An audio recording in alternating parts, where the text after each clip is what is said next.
The U.S. Supreme Court does what Senate Bill 5 could not.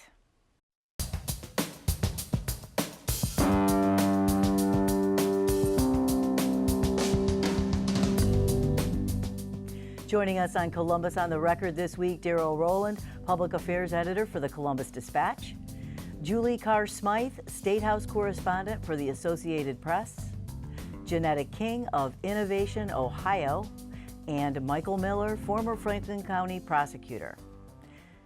The U.S. Supreme Court this week dealt a major blow to public employee unions, achieving what Governor Kasich and Republican lawmakers failed to with Senate Bill 5 back in 2011. You might remember that Senate Bill 5 would have, among other things, banned the right to strike, eliminated binding arbitration, and taken benefits packages off the table. The measure was enacted, but voters overwhelmingly defeated it on the next statewide ballot. The Supreme Court decision this week ruled that public employee unions may not force non-members covered by the same contract to pay union fees. Justice Samuel Alito, in his majority opinion, acknowledged that this could cause the unions some short-term pain. Darrell Rowland, what are the expectations in Ohio? Well, short-term pain, long-term pain, that's kind of the real question here. Let's take a step back. Public employee unions have, as far as organized labor, has taken a growing role in the last couple of decades as your traditional steel workers, AFL-CIO, have declined in membership, or at least haven't grown nearly as much as they were in the heyday of Ohio heavy industry. So public employee unions, AFSCME, OSHA, the big one here in Ohio, SEIU, have the most members. So this ends what was called fair share. In other words, even if I don't join the union, if I'm a member of the union, I still get the benefits of the union, so therefore I should pay my fair share in dues. Supreme Court says no, that's a violation of basically the First Amendment. So the question is now, where are the dues going to come from? How many people are going to stick with public employee unions? Will they hang for the benefits? Will there be more freeloaders, if you will, probably from union leaders' perspective? There's going to be lots of interesting outreach going on in coming weeks and months by public employee union leaders to try to keep their members strong and on the roll, and yeah, they need the dues. Yeah, they need the dues. It's interesting that what may happen, and some of our reporting we found, it could be that the unions get kind of hardball with these employees too and say, you know, maybe you're not going to get the benefits of our contract if you don't join, where the way that it's kind of worked to date is, well, you're in a workplace, you're automatically getting that benefit. They could negotiate that?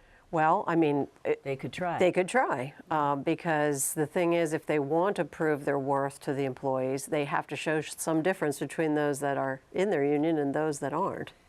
This was a speech issue, that they didn't want the unions speaking for people who weren't paying dues and weren't literally members of the union. Well, they claimed it was a speech issue, but there were other agendas going on. I mean, this really is about, you know, power, the balance of power in a level playing field. I happen to grow up as an AFSCME daughter. So my mom was a bus driver, and my grandfather and grandmother were custodians in the school. This is who these AFSCME members are. They're, you know, in our schools, taking care of kids. And I saw the power of when workers come together and negotiate, you know, negotiate for health care, fair wages. And they basically wanted to take away, you know, some of that power by fewer people paying in to dues. And they did that. The Supreme Court handed a victory to the corporate interest, and the workers took a real loss. Now, I think that there will be some resolve from the workers coming out of this. They're not just going to give up. They're going to keep fighting. But it certainly is a setback for workers. I don't think the benefits for the workers are necessarily top of mind for those who fight unions. It has to do with their political involvement, the fact that there is a perception out there that they use their financial, the money that they make to get involved in politics, and certainly we've seen that. Our Democratic Party here has a lot of support financially from the unions. They are a strong supporter of the Democratic politicians and parties in this country, and so that is underlying this issue as well. But by law, the fair share fee is not supposed to be used on politics. That's correct. That's right. Yeah. Yeah, that was a Supreme Court decision from a few decades ago. Right. Now, of course, there was always the money's commingled or whatever. I don't know. There were suspicions that, well, okay, I'm paying for all your salaries and all that, so that frees up money you can make political contributions. I'm kind of curious what shape this battle's going to take. Is it going to be billboards? Is it going to be in the union halls? Will other people see what's going on? And it will be online too. Yeah. You already are seeing digital ads that are targeting, people to opt out of the union, and so you're going to see that on both sides. But you're also going to see, the union offering the benefits, making the case of the value of standing together and negotiating as a group. Well, of course, the problem that the other side points out is so much money has been spent since these unions have been recognized. We didn't have one in Ohio until Celeste was governor, and he made the deal, and they've been solidly in that camp since, the Democrat camp. But so much money has gone out, and they say the unions make the deals with the politicians who they support, and then millions and millions and millions of taxpayer money, and that you can't get back, states going broke. I mean, that's one side of the argument. When Janetta says this is a defeat for the workers, well, for some workers, it's a victory. They didn't want to be a part of it, and they had no choice. I don't think what you mentioned, Julie, about what they may do, I think if I ran a business and you were able to segregate that, okay, we got this raise and it only goes to union people. If I've got 20% of the people and I own a company who aren't in a union, I'm going to give them the raise too, because I think it would just cause chaos within the company if 80% of the people, assuming that's the union majority, they get the raise and 20% don't. Now, if the company would do that, I suppose that would have probably hurt the unions worse, because then a lot of people who are in the unions would say, why should we stay if they're Right. going to give it anyway? So it's going to be a problem, but I don't think it's the end of the world for the unions at all. They're still very strong, and as I say, they didn't even exist here as a public union until Celeste did that in the late 90s, 83, I think. 83, okay. And it's a small percentage of those who don't pay the fair share dues anyway, right? It's, Yeah, I haven't heard the stats, but I'm sure that's the reality. Yeah. yeah. It's going to be interesting to see which one, who does and what kind of numbers, and that'll be public because they're public employee unions, so we'll know. But how fast is this supposed to turn around? I mean, will this happen immediately? I don't know. Yeah, I mean, I think it's pretty quickly. I would think so, I too. think that Yeah. right now, we're seeing the kind of the hand-to-hand combat and the messages, of why to stay in. And a lot of it may depend on when your next contract is up too, because that'll be the Right. big tell. Right, right. Also, the United States Supreme Court, in news there, Justice Anthony Kennedy announced his retirement. The issue that leapt to the minds of many was abortion rights. President Trump is likely to nominate, and the Senate is likely to confirm a candidate that is sympathetic to anti-abortion rights sentiments. This is a big win for pro-life groups. Janetta King, where will likely strategies focus? On the Senate vote, on the nomination itself, or in the legislatures across the country where the laws are made? They will focus everywhere because not having Kennedy on the court, he has served as a backstop for years, upholding Roe v. Wade. Not having him on the court will have significant consequences. So it will be an all hands on deck for those who want to protect a woman's choice to control the decisions about her own body. So how this will play out is we will likely have a very contentious nomination process in the U.S. Senate. Already we are looking at, who are the potential Republicans that you could peel off to oppose a nominee that wouldn't be upholding Roe v. Wade. So that will be very aggressive. But also it is going to play out absolutely in the states, because if Trump gets a nominee that does not support Roe v. Wade, they're immediately going to try to put cases in front of the Supreme Court. And then after that, if Roe v. Wade is not upheld, here in Ohio, for example, we have a bill in the legislature called the Heartbeat Bill. A lot of people are saying, well, let's not pass that because it would likely be unconstitutional. Well, they could absolutely pass that. Mike DeWine, if he's governor, he said he would sign that, and then that would be upheld, and it would be the law of the land for Ohio's women. So it has very real consequences, and I think we're going to see a very aggressive battle on all of those fronts. And Ann, you'll remember recently when President Trump was able to appoint Neil Gorsuch to the court. It's a quite different debate nationally, because Neil Gorsuch was filling a role of Anthony Scalia, who was conservative and was part of the four 4-person Republican conservative bloc on the court. We have a 4-person more like liberal Democratic bloc. So, but what in this case is the debate is going to be over that swing vote, and I think that's going to make a big difference. We're already hearing out of the U.S. Senate things like, well, we shouldn't even appoint until the Russia investigation is over, or we need to hold back because of the way that the Senate blocked Obama from appointing the Gorsuch seat. So it's going to be really bitter. Hold back, except that the rules have changed since then, right? So the number of votes they need to confirm a nomination is very different than what it was. I think, what is it, was 60, now it's 51, simple majority. Well, that's interesting because the so-called nuclear option, I guess, has been exercised and is in play. So, I think as Janetta says, it's you look at Susan Collins from Maine or Lisa Murkowski, the senator from Alaska, Moderates, right? to pro-choice Yeah. Republican female senators. Who are they going to support? Yeah, the maddening thing about this debate is you're going to hear constant rhetoric about this for however many months we're going to do this. And 99% of the people already have their minds made up now. It's not going to make 1 ounce of difference with the vast majority of people and the vast majority of folks in the Senate. So you're really only talking about a tiny percentage that's actually in play here. So people, you're not going to change minds, but is the issue then driving people to the polls, getting people to vote, getting people to become more active? Sure. I mean, Absolutely. that's Well, what that's we're in talking play. about then. Absolutely, and I think that Julie's right. Because it's Kennedy, because it was the moderating voice that is retiring, you have all of these issues that become so relevant.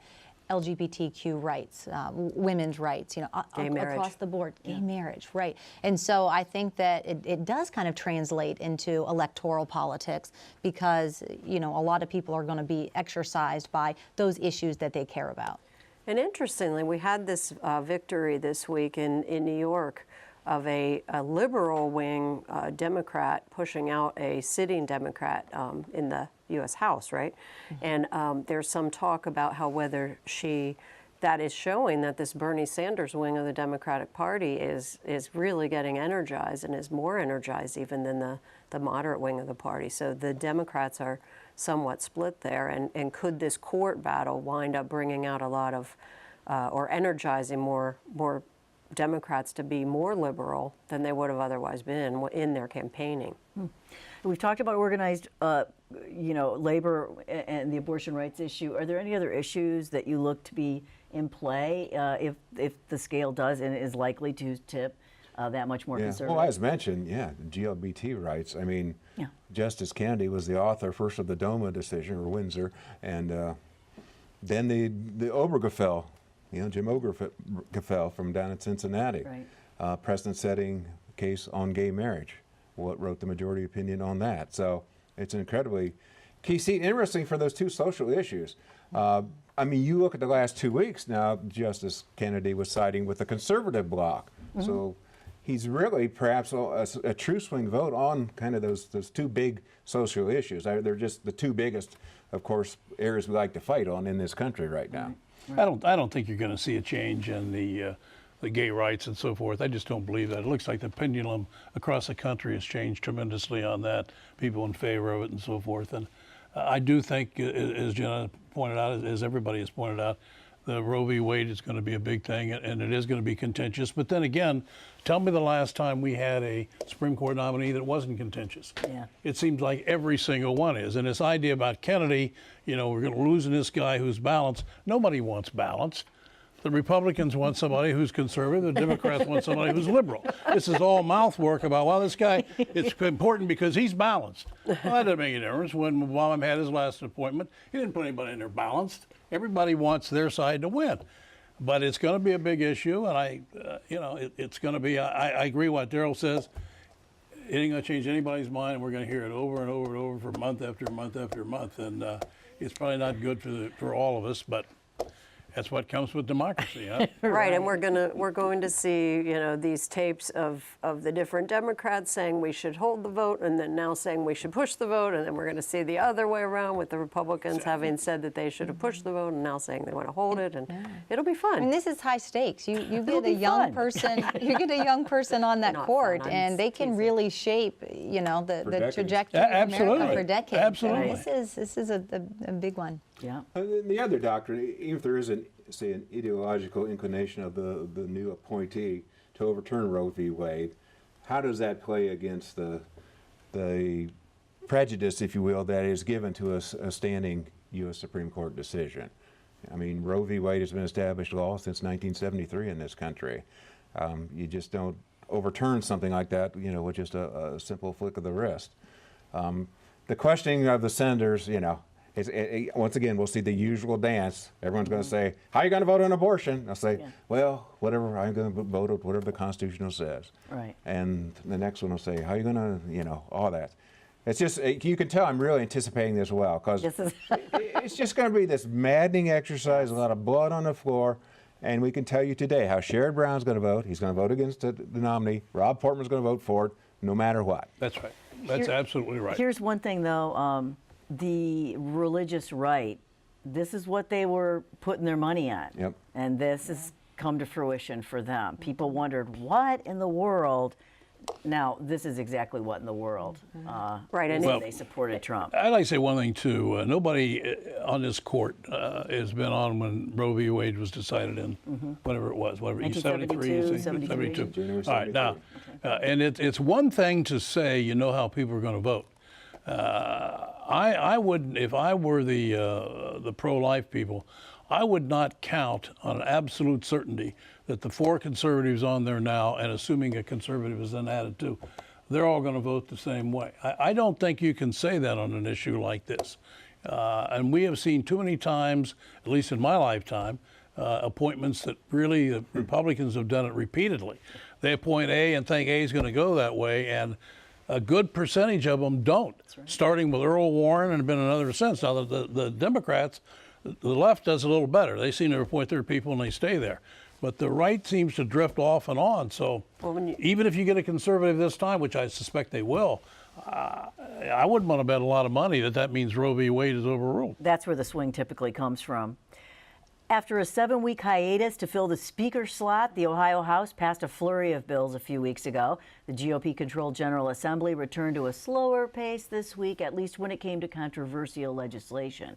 House leaders have decided to put off a vote on the so-called Stand Your Ground bill, the measure that would end the requirement to flee from deadly harm in all places. The Senate set aside legislation that would cap interest rates charged by payday lenders. Now, this is the issue that reportedly led to the sudden resignation of former House Speaker Cliff Rosenberger, who faces FBI questions about trips he took with lobbyists representing the payday lending industry.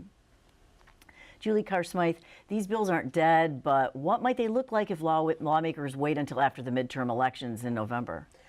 Well, for one thing, I think that Stand Your Ground may not even come back because John Kasich, our governor, has said that he will veto it, and most certainly the lawmakers did not want to pass that before the election. And now we've had another shooting just this week at a newsroom in Maryland, and it's just not something they want to do is pass it, have him veto it, and then have to go run on that.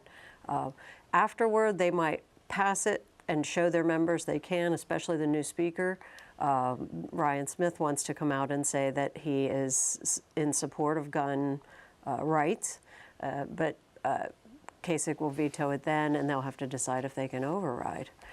In terms of the payday bill, I do think that the Senate had a little more luxury to wait because they are not the chamber that was in, I guess, political jeopardy over this FBI investigation. So they're looking at it saying, we only had 7 days. We really don't want to rush it. This is a very important policy.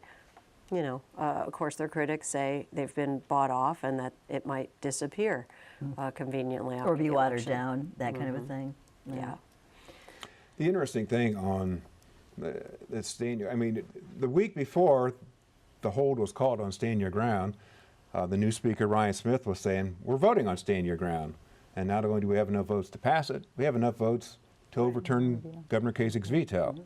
And the other thing we're doing, that bill that Governor Kasich's bipartisan commission put together, the so-called reasonable gun reforms, yeah, we ain't passing that. And the very next week, you know, that one's being amended and is indeed on hold, and the Stand Your Ground goes on hold. And there's all sorts of speculation about, as Julie pointed out, you know, the whole dynamic of the Larry Householder, Ryan Smith speaker race. Did Ryan Smith have to make some assurances to win some votes in that internal Republican caucus battle? You know, I'll support these gun bills if you make me speaker. Who knows? And you know, it's playing out one way now. Could play out another way later in the year. Remember, last year at this time, this then Speaker, Cliff Rosenberger, said they had the votes to veto or to override the vetoes on the Medicaid expansion. He said they did. I always say you don't have the votes until you have the votes. You can say you have the votes, but if you don't call the vote, how do you know? And they did not have the votes to override that particular veto. And so does Ryan Smith really want to risk coming back after the election and having to call an override vote that he can't win days before or a month before he's up for Speaker against Larry Householder? A new NBC Marist University poll shows Republican Mike DeWine with a 4-point lead over Democrat Richard Cordray, and that is within the poll's margin of error. So the two candidates are statistically tied with each other. Cordray is catching flack, though, for public comments he made in March and again earlier this month, in which he brought up the issue of Nazism and totalitarianism or authoritarianism when it comes to the Republican Party.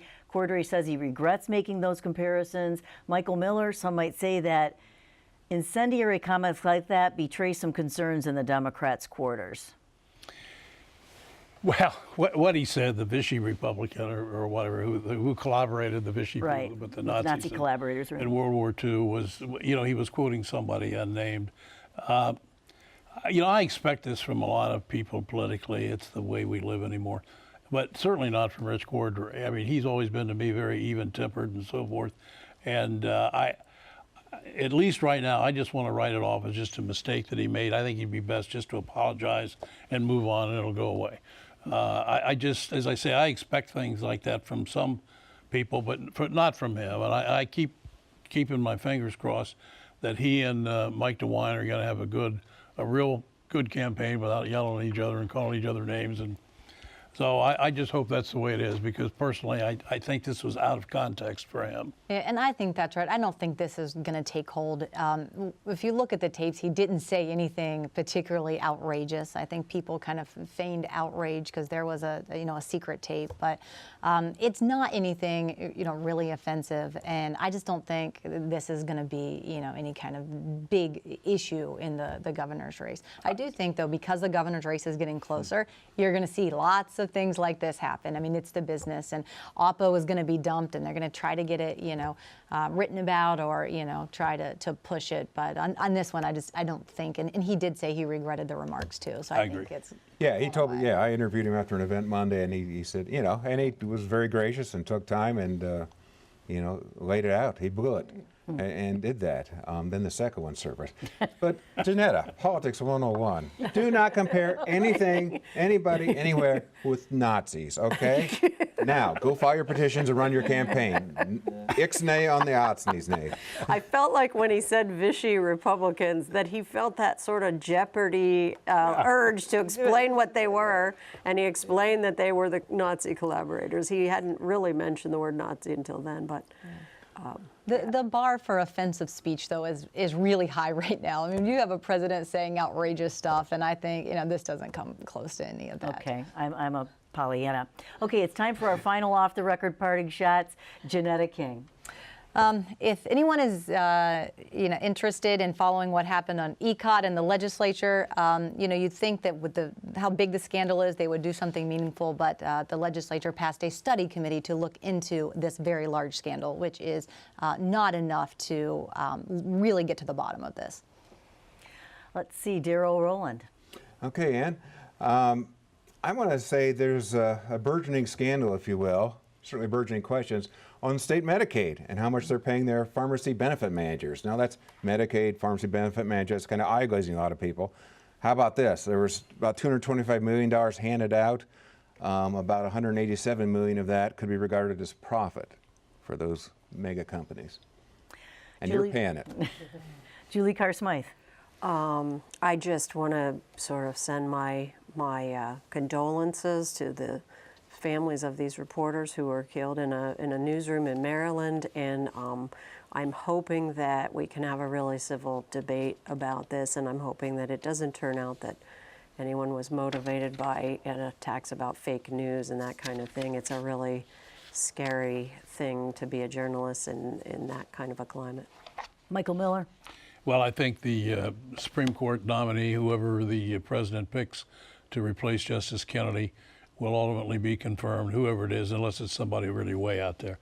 But it'll be a contentious battle all the way through, but I think in the long run, he'll get his nominee. And I just want to second Julie Carr Smythe's comments. World Press Freedom Day is in May, but maybe this is a good time to take note of World Press Freedom again, and what it takes and what it means and what the cost can be sometimes. That's Columbus on the Record for this week. Please check us out online. We're on Facebook and Twitter. You can connect to all of that on our website at WOSU.org. I'm Ann Fisher. Have a good week.